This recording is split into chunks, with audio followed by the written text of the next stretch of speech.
Coaches across work daily to help our student athletes excel in the classroom, on the field of play, and in our communities. Students that participate in interscholastic activities attain higher grades, higher graduation rates, and higher wages.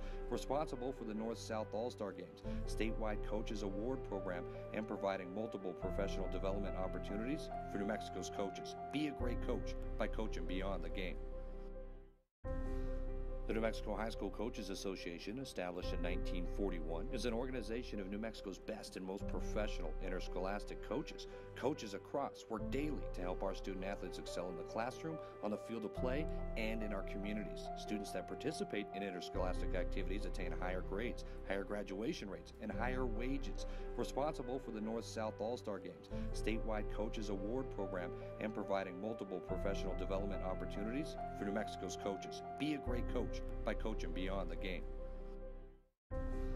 The New Mexico High School Coaches Association, established in 1941, is an organization of New Mexico's best and most professional interscholastic coaches. Coaches across work daily to help our student athletes excel in the classroom, on the field of play, and in our communities. Students that participate in interscholastic activities attain higher grades, higher graduation rates, and higher wages. Responsible for the North-South All-Star Games, statewide coaches award program, and providing multiple professional development opportunities for New Mexico's coaches. Be a great coach by coaching beyond the game.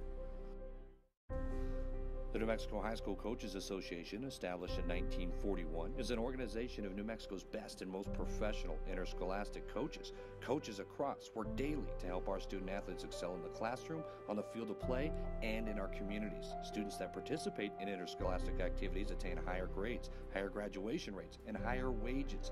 Responsible for the North-South All-Star Games, statewide coaches award program, and providing multiple professional development opportunities for New Mexico's coaches. Be a great coach by coaching beyond the game.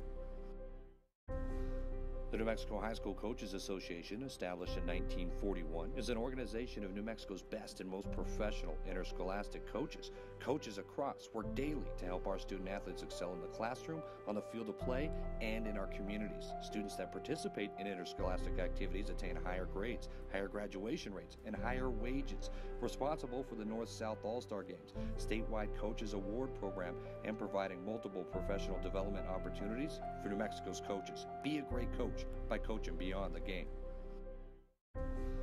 The New Mexico High School Coaches Association, established in 1941, is an organization of New Mexico's best and most professional interscholastic coaches. Coaches across work daily to help our student athletes excel in the classroom, on the field of play, and in our communities. Students that participate in interscholastic activities attain higher grades, higher graduation rates, and higher wages. Responsible for the North-South All-Star Games, statewide coaches award program, and providing multiple professional development opportunities for New Mexico's coaches. Be a great coach by coaching beyond the game.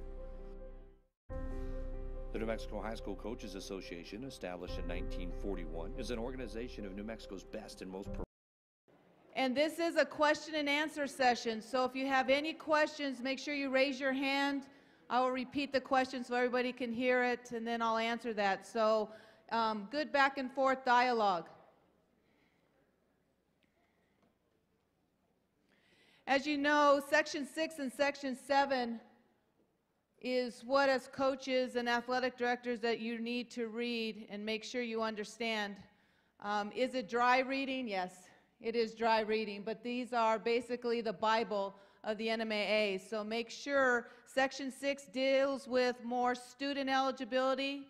Section 7 deals with coaches and the sports. Undue influence.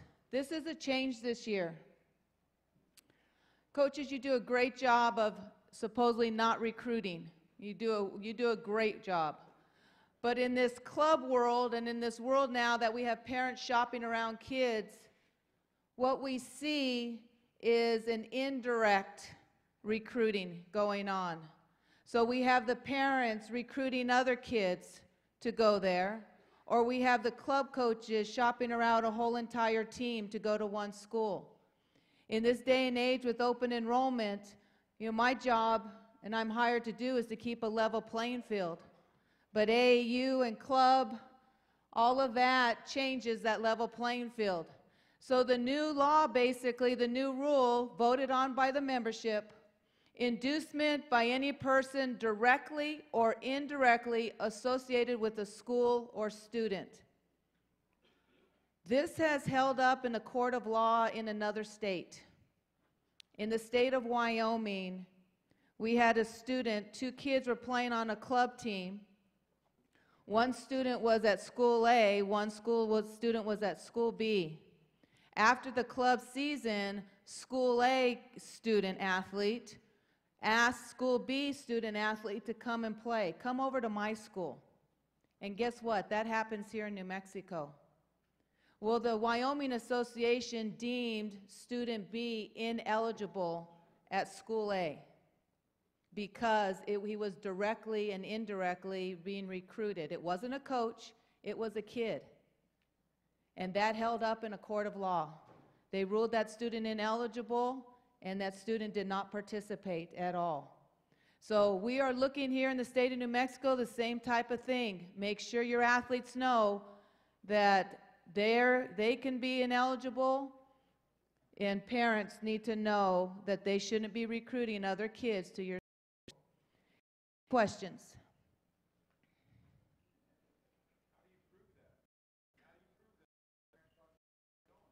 We have to prove, honestly, yes, we do have to prove.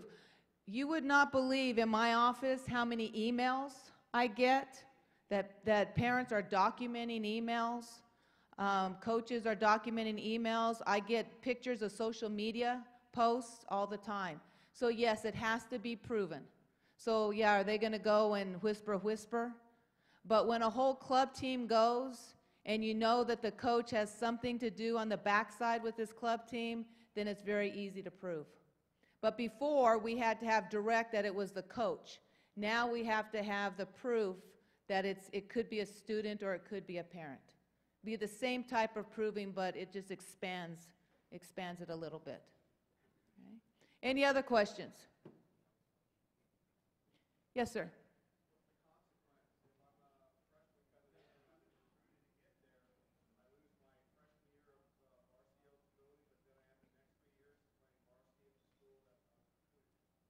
Okay, the question is, what is the consequence?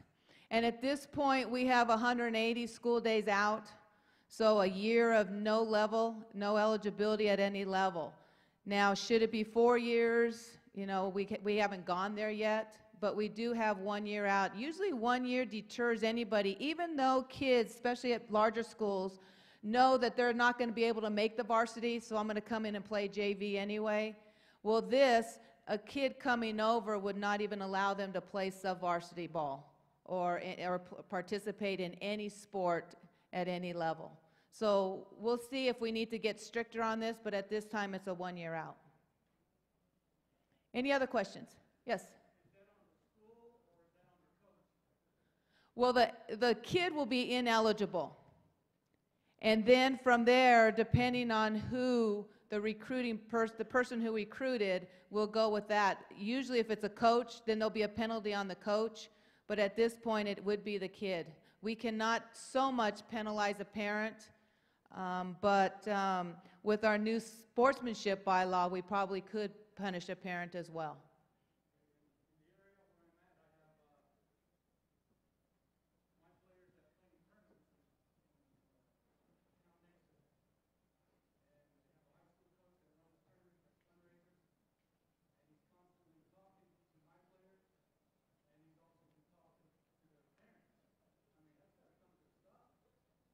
And what he was talking about, he said they have tournaments and the other coach is constantly talking to parents and kids to come over to their school. Unless I know about it, I can't do anything about it. That'd be great. Oh, I know.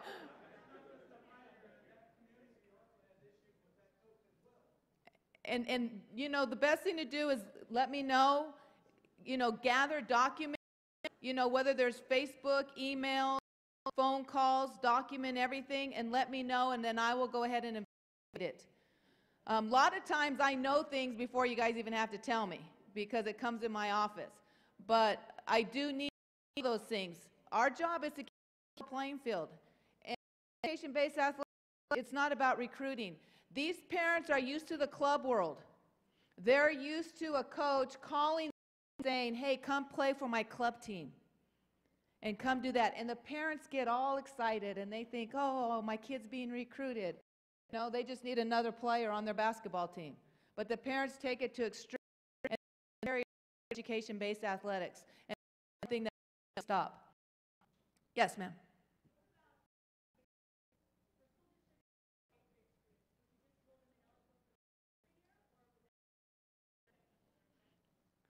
The question about 8th grade, in the past, I have ruled them ineligible for 8th and 9th because ultimately the recruiting is for high school and that is the 9th grade. So I have done both years. Any other questions? Yes, sir.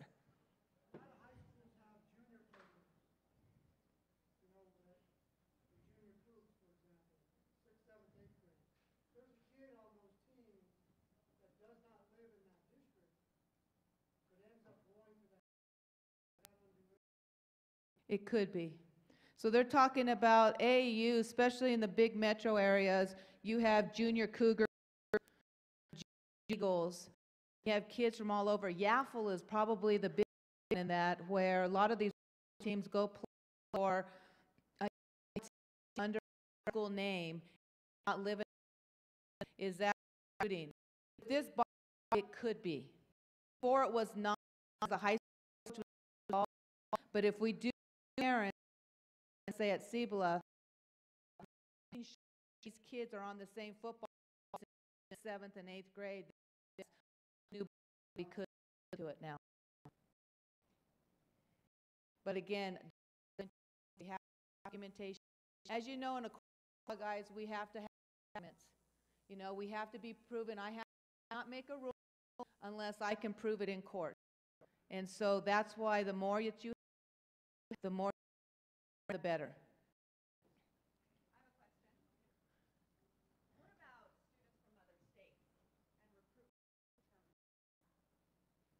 Well, your situation, they asked about students from out of state. Your situation is a little bit different because it is a boarding school, and we have separate boarding school rules. I don't have any control over the other states if you're recruiting New Mexico players. I mean, I can call their executive director and talk to them, but I don't have any control over that. Any other questions? Do you have people that oversee these types of programs that may have that undue influence? Like looking at Yaffle football teams where their name represents the high school and they get kids from all over the schools? I do know, yes, we start knowing who is recruiting all these kids and what's going on, but again, I know you guys don't like to squeal on each other. I understand that. But when I get these in my office, when I get an email in my office, I do not let anybody know who gave me that information. The only time that you will know who from my office who gave that information is if we go to court. Other than that, I always say something like, oh, I got a lot of phone calls. Or I got a few emails. I'll say something like that so they know and they won't try to pin down one person. So if you know who turned you in or whatever, it's because it was done in the community. It's not out of our office because that information does not go out. Scholastic eligibility. This is new. You guys all know this new one. We had a committee.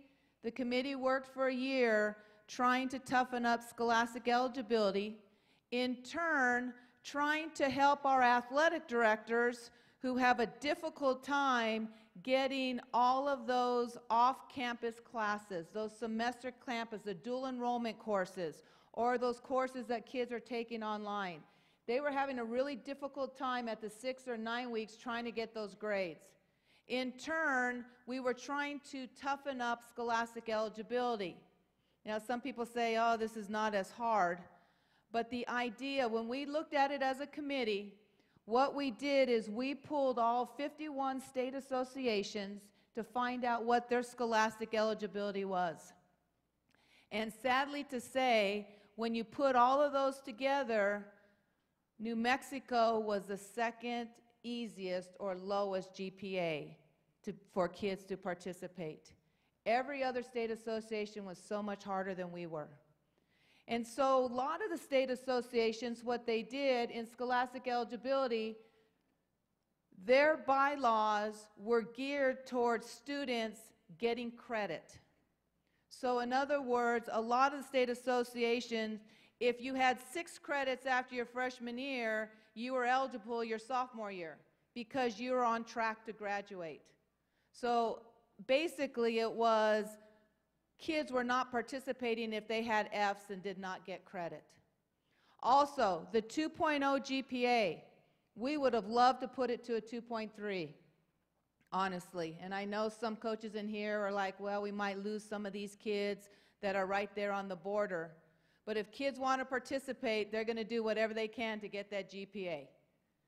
But we could not change it to a 2.3 GPA because 2.0 is state statute. So in order to change it, the GPA higher, we would have had to gone to the legislators and asked them to make it stricter. And so in order to avoid that and get this in place right away, we went with the no Fs, a 2.0 with no Fs. Now, has some of it got a little bit easier? Yes. But again, the idea is to get kids to graduate to get credits. So the two things we did, we allowed multiple classes to be taken over the summer to replace an exact course. So that would give kids eligibility. We also still, if the kid had 1 F, we kept a cumulative provision. So at the semester, if the kid has 1 F, you can look at the cumulative provision, and if they have above a 2.0 cum, then they're eligible. So actually these kids have a lot of ways this summer to get eligible. Now in the winter, that's going to be a little bit tougher because you don't have those courses to make up in the wintertime. If a kid is ineligible, you must check grades at the 6th and or 9 weeks, whatever grading period you have, in order for them to gain eligibility again. So we are not punishing a kid and keeping them out all semester. They then fall back to what you are used to. They get their grades checked for eligibility at the marking periods if they're ineligible. Now, for those that are on 6-week grading periods, you will have to check them twice. So they're ineligible. You check them at the first 6-week grading period, and let's say they become eligible. They're not eligible the rest of the semester. You still need to check them at the second 6th week also. You want to make sure those kids that are bordering on being eligible and ineligible, we want to make sure that you're still checking those kids at every marking period. Any questions? Yes, Leanne?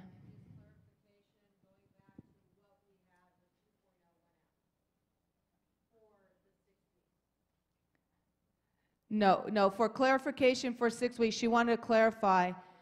At the 6 week and 9 weeks when you're checking them, it's just 2.0. They cannot have any Fs. Okay? So those kids that are ineligible, when you check them for 6 weeks or 9 weeks, they cannot have any Fs. 2.0 and no Fs. And if they're ineligible again, then they're ineligible. If they become eligible, then you want to check them again.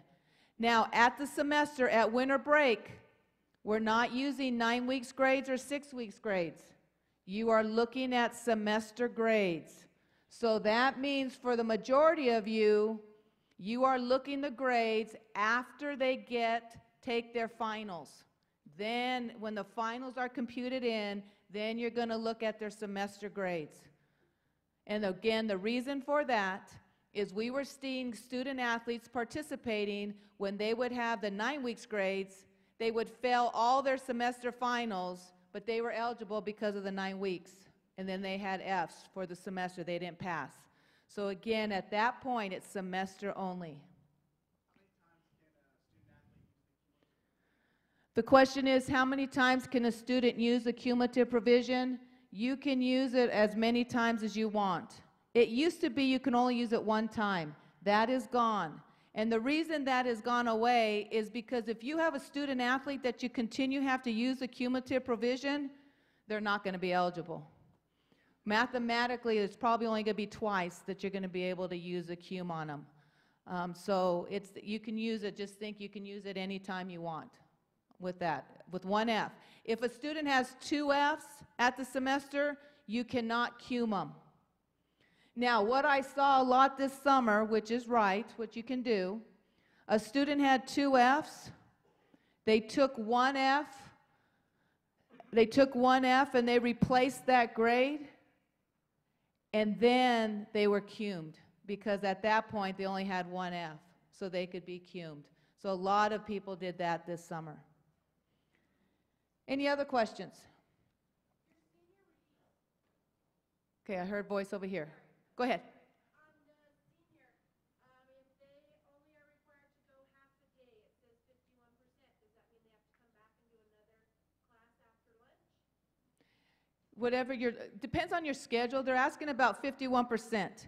So when we say they have to at least have 51%, make sure your seniors, if you are on a 6 or 7 period day, your seniors need to be enrolled in 4 classes in order to be eligible. We hear all the time, especially athletic directors, even coaches, you need to know this, the counselors at your schools do not understand. What they're looking at is Johnny just needs 3 credits and he's ever to graduate. And so they'll just put him in 3 classes. Athletic eligibility is different. You need over 51% of the day, which could be 4 classes. So make sure they're in that, and depending on the schedule, it could be before lunch or after lunch. It just depends. Just make sure they're in 4 classes for the most of you. If you're on a block schedule, they need to be in 3 classes per semester. Yes, Lynn? So you look at a kid's semester grade, they're good. They take summer school. Do you have to look at summer school, or are we okay knowing that she is good because of the semester grade? The question is we have a student that's eligible at semester. The student decided to take summer school grades. Do you need to look at those? And that's something we've talked about that. We did have a student this year that was eligible at the semester, took summer school grades, and the summer school grades made him ineligible because they had a C in a math class, and then all of a sudden they had an F in a math class, and that was supposed to replace that C. So the summer school grade made him ineligible. Why they took the math class for a C, I think mom and dad wanted them to have a better grade, but it kind of was a reverse effect. We worked with that student athlete on that and that registrar. So if they're eligible at semester, they're going to be eligible. So you don't have to keep rechecking, because you don't know what they're doing in the summer. If your students are eligible, you don't need to keep rechecking everything. Okay. Any other questions? Yes, sir. So when you do a student that semester, do you still check their grades at 6 weeks and then 12 weeks? Or are they automatically good? They're automatically good because they're eligible based on cumulative. So the question was, if you cum a student and they're eligible, are those students apt to have to check them at 6 and 9 weeks? The answer is no. Those students are eligible, so they're good. But my suggestion is if you're going to have to cum a student, I would make sure you're watching them throughout the semester. We don't want to get, I don't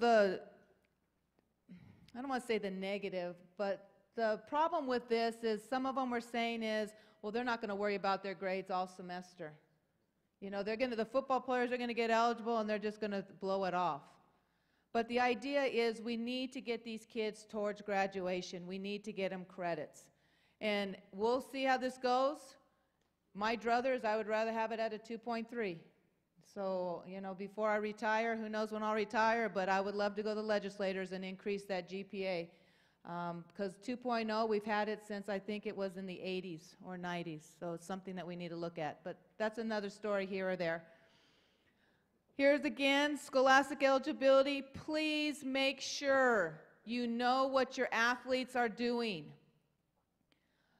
I would say 50% of your athletes, especially your juniors and seniors, are taking some type of online dual credit, some credit recovery course. Something's going on. Make sure you know what they're doing, because all of those courses do count towards scholastic eligibility. Make sure you might have a piece of paper and they write down their schedule, or they give you the schedule, or you ask that question specifically, because those courses do count. And a lot of times when we were having ineligible students that were participating and we had to forfeit games, it was because of online classes. But now with semester grades for eligibility, we're hoping that improves, and we do not have that issue. Petition, make sure if you have a new student athlete, talk to your athletic director, and that student athlete needs to be petitioned. So if you have somebody in your program that was not there last year, then you need to at least ask questions.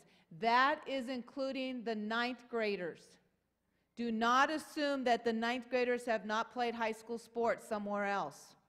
Ask the question even to your freshmen, did you play high school sports last year? And it might be, yes, I played here and there and somewhere else. So they're all considered transfer students. But talk to your athletic directors. We always talk to the athletic directors about this. And if anybody was in that session yesterday, there's one thing that I did say, is every athlete needs to be treated the same. And what I'm saying there is this. What comes across my desk, and I see athletic directors do this all the time, and a lot of it's because of urging by coaches, they will fight tooth and nail for an athlete that is good. They will go to the appeals process, they will appeal to the board, they will pay the money so this great athlete can be eligible at my school. The mediocre athlete, if I say no, it's no. Okay, they can play JV. And that is the attitude that we get across there. Treat every kid the same. If that good athlete, if he really should be a transfer student and not eligible at your school, then he's a transfer student. Stand up for what's right, not just on the ability of the kid for that. 8th graders, and I know a lot of you, some of you would call me and say, oops, I messed up. 8th graders. 8th graders can only participate at the high school level in their attendance zone, or if it's part of the same school. In other words, so our small schools are K through 12 and they're in the same building. So we're not talking about small school kids. What we're talking about are more of our 3, 4, and 5As that their junior high or middle school is in another building. In order for them to play at the high school, they must live in that attendance zone. If they do not live in your attendance zone, they are not eligible to play high school sports. Even if mom and dad says, well, this is the high school I'm going to, and all of that, they must live in your attendance zone in order to participate. Questions with that? Yes. I had a question going back to getting new students in. I have a homeschool kid for the first time in my coaching career that showed up in May, and he's going through that NMAA, and they're about to do accreditation.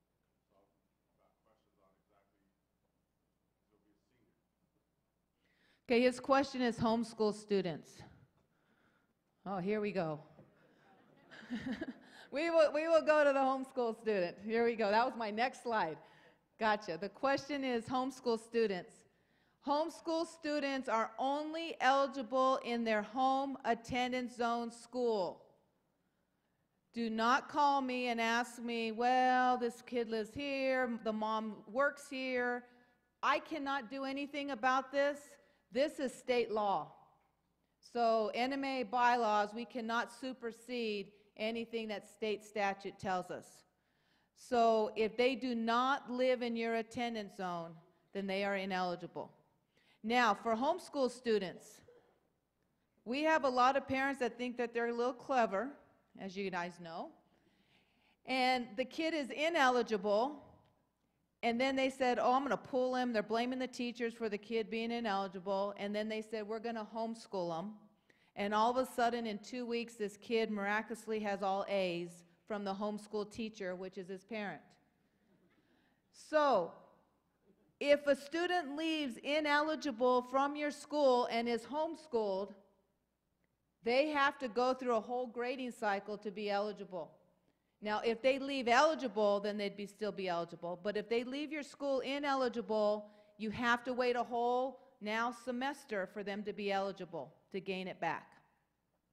Now, as far as transfers, is it a transfer student you're talking about, or is it just a homeschool in your area that lives in the attendance area? Just make sure that they haven't played anywhere else, because they're subject to transfer students as well. If it's been more than 180, they'd be fine. Okay? Just make sure, look at the scenario and see what the issue is. We also have charter school. Charter school is state law as well. Member charter schools, so member charter schools, we're talking East Mountain, Cottonwood Classical, I lost the top of my head. Some of those that are member charter schools, they can only participate in their home attendance zone school. Non-member charter schools people, they get one free choice at the 9th grade. Hey, I actually did try to change this in legislation. It made it all the way. I was the last bill before the session ended. So the legislators are all for this, that charter school, homeschool, alternative school, all of these type of kids play in their home attendance zone school. So we'll probably be looking back through that to the legislator. But right now, state law allows non-member charter schools to have an open enrollment choice at the 9th grade year. I had a question over here. What about private schools in the non-attendance zone? So if you have a kid that lives in the next community over and they go to private school, 8th grade, they have to leave high school? The 8th grade, if they're a non-member private school, they must play in their home attendance zone only. That answer that? Well, give me the scenario. So, for example, there could be a kid that lives in one district in a certain community, right? But the private school is in a separate Mm-hmm. district, attendance zone, right? Can that kid still play high school sports? They're only eligible at their home. They're not eligible at the attendance zone of the school they're going to. They're only eligible at where they live. So a lot of times, let's give, for example, just here in the metro area, we have students from Los Lunas that may come into a private school in Albuquerque that's a non-member. And they want to play where their school is because it's so much easier after school to get to practice where they went to school. But they're only eligible at Los Lunas. If that school's a member school, then they play the member school, they play there. They can't play anywhere else. So if you have a private school, let me give you an example of, let's say, at Hope. Well, that's not good. Let's say Sandia Prep. The reason I'm going to say Sandia Prep because they do not have football. They can't go play football anywhere else. They're only eligible at Sandia Prep for those sports that they have. Okay? Yes?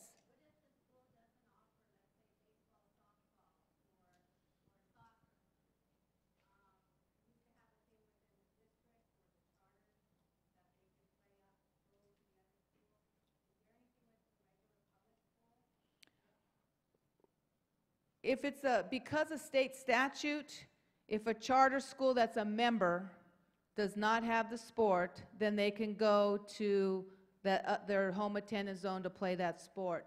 That's the only situation where a kid can go somewhere else to play. Other than that, students that are enrolled at a school, that's where they play, whether they have the sport or not. Okay, so I gave you an example of Sandia Prep. Those kids enroll at Sandia Prep knowing that they're not going to be able to play football. Let's say just Fort Sumner. Those schools go to Fort Sumner knowing that they're not going to be able to swim. So whatever sports that they have at the school is what they participate in. Alternative, we just talked about non-member, attendance zone only. That is NMAA bylaws, but it just follows what the state statute is. That's right. Now, can we go back to college course concurrent enrollment? We have a kid who's taking, for example, 2 vet classes that count as a full year. We're doing a semester. In our system, that's 4 classes. Is that correct? Okay, his question is concurrent enrollment and the amount of credits. Most colleges, CNM, Eastern New Mexico, UNM, Gallup, their classes are 1 credit for a semester. So actually, for most of you, if you're not on block scheduling, when they take 1 college course a semester, it's actually 2 of your courses. So if a senior needs 4 classes because he has to take 51% of the day, and that senior is taking 2 1-credit college courses, that would be the same. That's equivalent. If they fail one, does it count as 2F?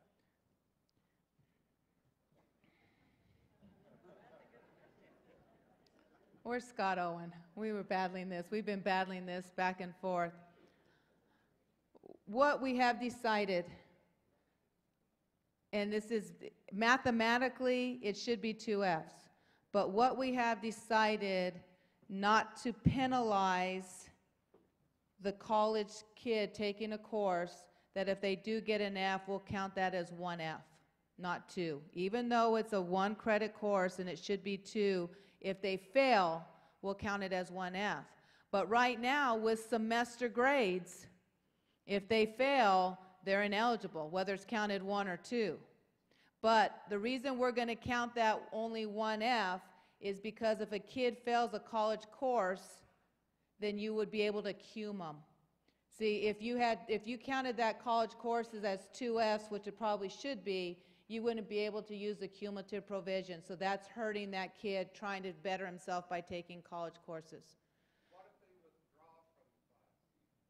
Depending if it has a W or WF. If they withdraw and have a W, then we're not counting it. But if they have a WF after the time in college, then it would count as an F. But it's a W, and now it's just down below their 51%. Then that's a problem. So his question was, we have a senior that's just taking the 4 classes or the right amount of load, takes a college course, and withdraws from the college course. So if they withdraw from the college course, then they are below 51% and they would be ineligible. Okay, they have to, so your seniors, make sure you know what's going on with seniors. That a lot of them will go up there and they say, oh, this is too hard, and they withdraw, but that was the minimum that they needed to take. So make sure you're watching those.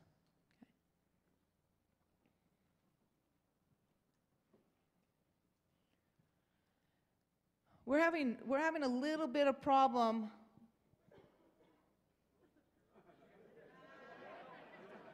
We're having a little bit of problem with the PowerPoint, as I said. We'll continue on with this. We're having a little bit of issues. We have, especially in some smaller schools, there's some times, and I'm not talking weather, there's some times when we're choosing to forfeit games due to, I'm never going to beat them, they're going to kill us. I don't have enough kids because I only had 7, and now I have 2 that are ineligible, and I can't have a volleyball team. There's always some type of situation that's occurring. So in that, we have just passed the bylaw that in order to participate in state, you must complete your district schedule, your full district schedule. Where this was occurring was in volleyball and basketball when it was a home and away.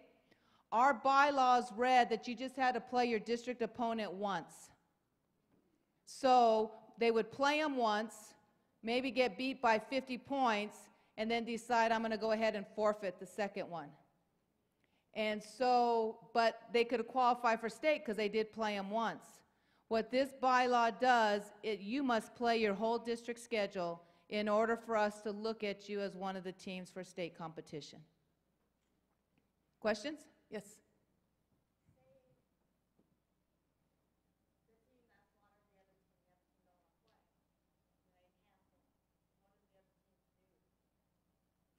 Well, yeah. Well, there's two things. So the question is, the team that, not the one that's forfeiting, the team that is losing a game, what are they to do? Well, what happens, we do have a bylaw that will have a forfeiture fee to probably hopefully stop them from forfeiting. But what's going on with that, the forfeiture fee is pretty high, and booster clubs are saying, well, we're going to forfeit, we'll pay the fee. So they would get a forfeiture fee. But also you'd be able to pick up another game if you can, and it's very difficult. So a lot of times in our office, we'll try to help you find another game for that. You know, we'll send it out like who needs a game, we've lost a game. There is a couple times that I have actually, in somebody, instead of 26 games, I allowed them to play 27 to help out somebody else who needed a game because they only had like 18 or people kept forfeiting against them. So we'll work with you if we can in that situation. Okay, compete with class. I think we're on year 4 with compete with class. What you have to understand, compete with class is a New Mexico initiative. It was made up by your peers, and in fact, some of you in this office, in this room, were part of it. The curriculum, everything was New Mexico driven. And actually, there's other state associations who are now using our curriculum with Compete with Class. So it's really neat to see that something that came from New Mexico is being used around the nation. As you know, our 3 core values of Compete with Class, and we can talk about these all you want, but we have an issue. We have an issue with crowd control. And as you have talked about all of this the last 2 days, it's all on sportsmanship. We had a situation last year, as was on the media, we had a brawl. Everybody knows about the brawl. It's on every time. I saw it on the news last night. I guess Santa Fe Public Schools was doing something, it was on the news, and that same picture was on the news last night. We also had a situation where we had an issue. I was able to punish a student that probably semi-caused the issue. However, when I investigated that situation, it wasn't the student athlete that really caused it.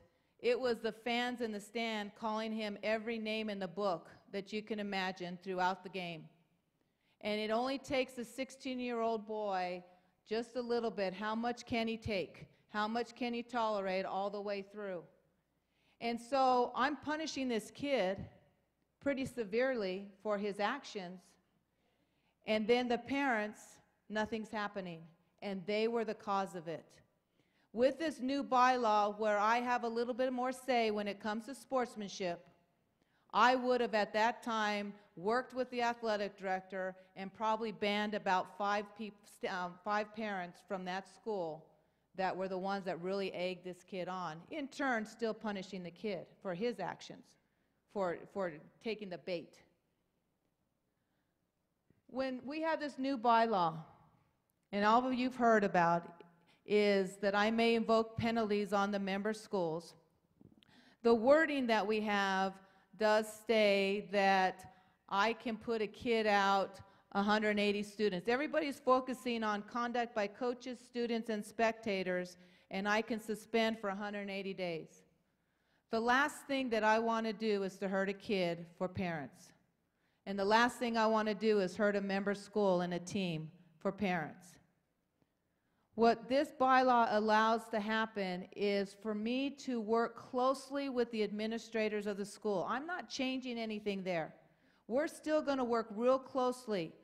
But it gives those administrators another umbrella to tell the parents, hey, this is what could happen if you don't get your act together. And if it just continues and continues and continues, then I can invoke some penalties. But we have to, as coaches, as administrators, we have to be the example. I know it's very difficult for some of you, to talk to some of your parents about their behavior. I know it's hard for administrators to talk to their school board members because they're the ones that are going in the stands crazy. I understand all that. But go ahead now and use me. Use the NMAA, that we're going to work together, and my team and your kid and everybody can be penalized because of the behavior. We have to change this culture. I know what they see on TV, and I am not worried about what's going on in other states. I'm worried about New Mexico.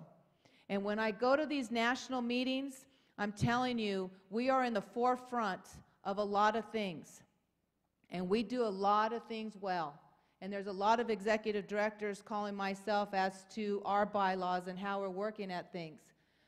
But we do not have the issues of Florida, North Carolina. Their parents and a lot of their people in their state focus in on the college. You know, they have Duke, North Carolina, Florida, and all those. And then they have the pro teams. New Mexico, our parents focus in on high school. And that's actually neat to see. We have so much more people coming to our events than we do in large states. We're probably one of the top 8 in the country when it comes to attendance overall with all sports. So we do a really good job. In turn, that is what the parents are focusing on. They're going into a high school game like it's a pro game or it's a college game. And we need to make sure we teach our parents about education-based athletics. It's all about sportsmanship. And besides, if you, like I said, if you saw that video last year, the girl from Albuquerque High says, it's just a game. There's so much more to this than just winning or losing. Sure, we like to win. I was a coach. I was the same as you. But there's so much more to it than this. And I think what happened at Aztec High School last year, if that does not put into perspective what we're here and what it's all about and really what life is about, I don't know what else will. Because when you guys rallied around Aztec and the banners and the phone calls and supported them, that's where those kids learned life lessons. They learned more there on how to treat a human being and how to be cordial to somebody and how to support somebody or support their rivals. They learned more there than they would in a game of basketball. So throughout your teachings, please, please remember that. Like I said, one of these days when I retire, if we have great sportsmanship here, I'll be so happy. That's my goal. That's my goal in the next years, is we need to make sure we're the example nationwide as to sportsmanship. And so it's going to start this year, and it starts with you. A good example, and I don't know if he's in here, but we met with a bunch of coaches at the Coaches Association earlier. It was about 2 months ago. And one of our veteran coaches came up and said, we talked about sportsmanship and how different ideas to change. And I know you were doing that with Coaches and Coffee today. But he said, the preseason DVDs, we tend to go through the motions with preseason DVDs. The one last year was excellent. The one this year is also very good. And it's about sportsmanship. But what happens, athletic directors, and I'm going to talk to them about this afternoon, they'll put it in, and there'll be this many parents or more in a room, and they put the DVD on, and everybody's with their cell phones and whatever because they have everything else to do, and they're really not paying attention to the message.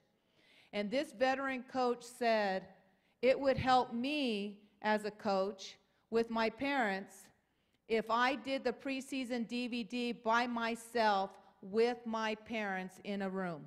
Then I could talk to the parents about sportsmanship and about my expectations. And I thought that was really, really good, and I think it's a great example.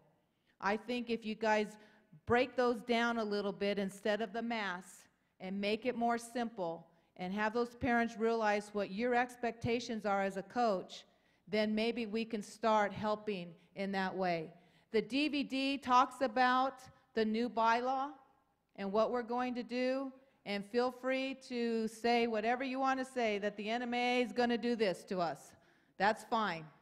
Okay? Use me, use the whole thing on that, because ultimately it's the final goal, and the final goal is we need to get better in this area. Coach, it's up to you. You are the primary person in this. Like I said, the athletic directors can be there, school board members, principals.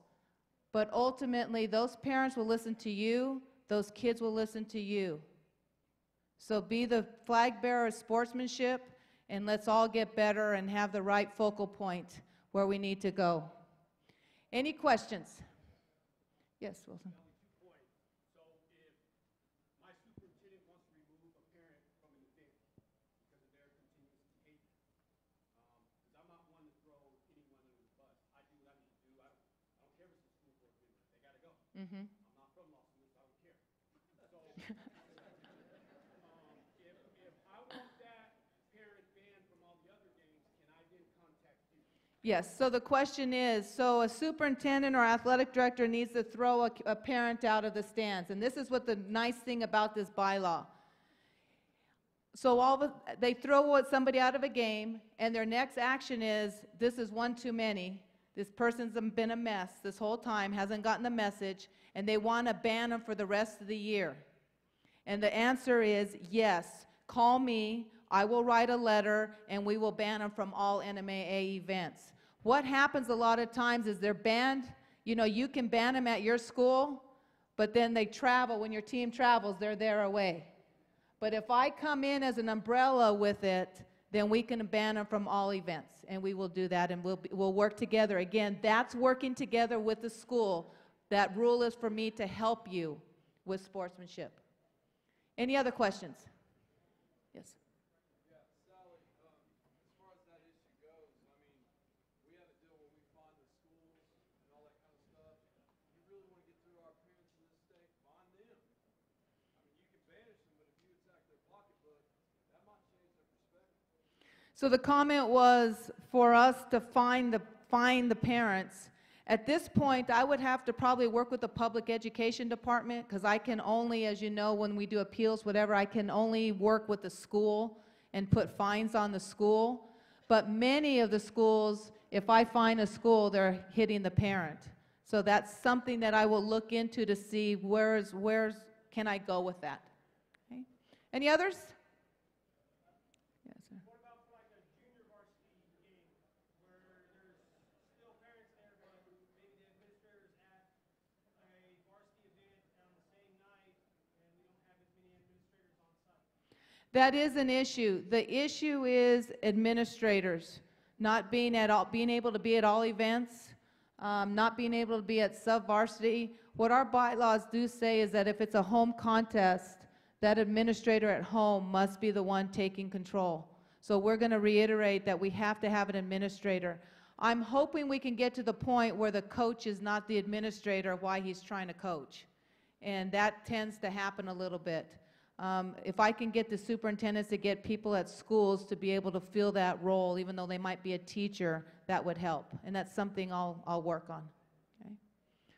Well, thank you very much. And as you guys know, I do not have a secretary.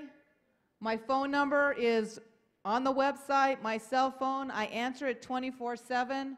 I'm here for you. My whole staff works for you. So we're available. And if you ever need anything, let us know. Thank you very much.